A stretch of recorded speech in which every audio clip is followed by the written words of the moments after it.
ಬಾಂಗ್ಲಾದೇಶದ ನಾಯಕಿ ಶೇಖ್ ಹಸೀನಾ ಅವರು ಸೋಮವಾರ ಸಂಜೆ ದೆಹಲಿಯಿಂದ ಸುಮಾರು 30 ಕಿಲೋಮೀಟರ್ ದೂರದಲ್ಲಿರುವ ಉತ್ತರ ಪ್ರದೇಶದ ಗಾಜಿಯಾಬಾದ್ನಲ್ಲಿರುವ ಹಿಂಡನ್ ಏರ್ ಫೋರ್ಸ್ ಬೇಸ್ಗೆ ಬಂದಿಳಿದ ನಂತರ ರಾಷ್ಟ್ರೀಯ ಭದ್ರತಾ ಸಲಹೆಗಾರ ಅಜಿತ್ ದೋವಲ್ ಅವರನ್ನು ಭೇಟಿಯಾದರು.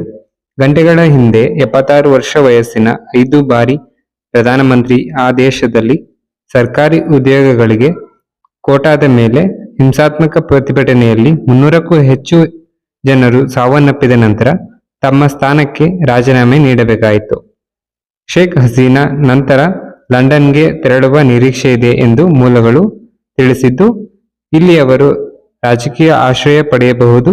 ಬಾಂಗ್ಲಾದೇಶದ ವಾಯುಪಡೆಯು C-130 ಮಿಲಿಟರಿ ಸಾರಿಗೆ ವಿಮಾನವು ಭಾರತೀಯ ವಾಯುಪಡೆಯ C-17 ಮತ್ತು C-130J ಸೂಪರ್ ಹರ್ಕ್ಯುಲಸ್ ಏರ್ಕ್ರಾಫ್ಟ್ ಹ್ಯಾಂಗರ್ಗಳ ಬಿಡುಗಡೆಯಾಗಲಿದೆ.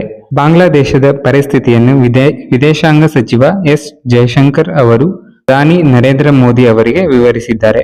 ಮೋದಿ ಅವರು ಶ್ರೀಮತಿ ಹಸೀನಾ ಅವರನ್ನು ಭೇಟಿ ಮಾಡುತ್ತಾರೆಯೇ ಎಂಬ ಬಗ್ಗೆ ಇನ್ನೂ ಯಾವುದೇ ಮಾಹಿತಿ ಇಲ್ಲ.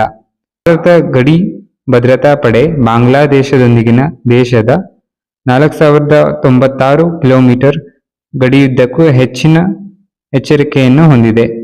ಫೀಲ್ಡ್ ಕಮಾಂಡರ್ಗಳು ನೆಲದ ಮೇಲೆ ಸ್ಥಾನಗಳನ್ನು ತೆಗೆದುಕೊಳ್ಳಲು ಮತ್ತು ಯಾವುದಕ್ಕೂ ಸಿದ್ಧರಾಗಿರಲು ಆದೇಶಿಸಿದ್ದಾರೆ.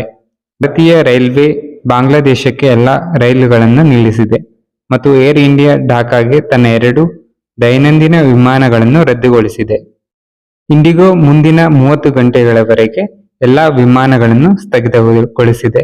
ಢಾಕಾದಲ್ಲಿನ ಪರಿಸ್ಥಿತಿಯನ್ನು ಗಮನದಲ್ಲಿಟ್ಟುಕೊಂಡು ನಾಳೆಯ ಎಲ್ಲ ವಿಮಾನಗಳನ್ನು ರದ್ದುಗೊಳಿಸಲಾಗಿದೆ.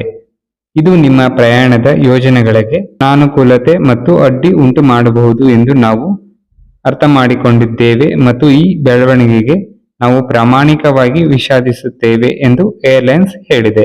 ಈ ಮಧ್ಯೆ ಶೇಖ್ ಹಸೀನಾ ಅವರ ಸರ್ಕಾರವು ಹಿಂಸಾಚಾರವನ್ನು ನಿಯಂತ್ರಿಸಲು ಸಾಧ್ಯವಾಗದ ಕಾರಣ ರಾಜೀನಾಮೆ ನೀಡಲು 45 ನಿಮಿಷಗಳ ಕಾಲಾವಕಾಶ ನೀಡಿದ ಬಾಂಗ್ಲಾದೇಶ ಸೇನೆಯು ನಿಯಂತ್ರಣಕ್ಕೆ ತೆಗೆದುಕೊಂಡಿದೆ. ದೂರದರ್ಶನದ ಭಾಷಣದಲ್ಲಿ ಸೇನಾ ಮುಖ್ಯಸ್ಥ ಜನರಲ್ ವೇಕರ್ ಉಜ್ ಜಮಾನ್ ಅವರು ಮಿಲಿಟರಿ ಮಧ್ಯಂತರ ಸರ್ಕಾರ ರಚಿಸುತ್ತಾರೆ ಮತ್ತು ಪ್ರತಿಭಟನಾಕಾರರನ್ನು ಕೆಳಗೆ ನಿಲ್ಲುವಂತೆ ಹೇಳಿದರು.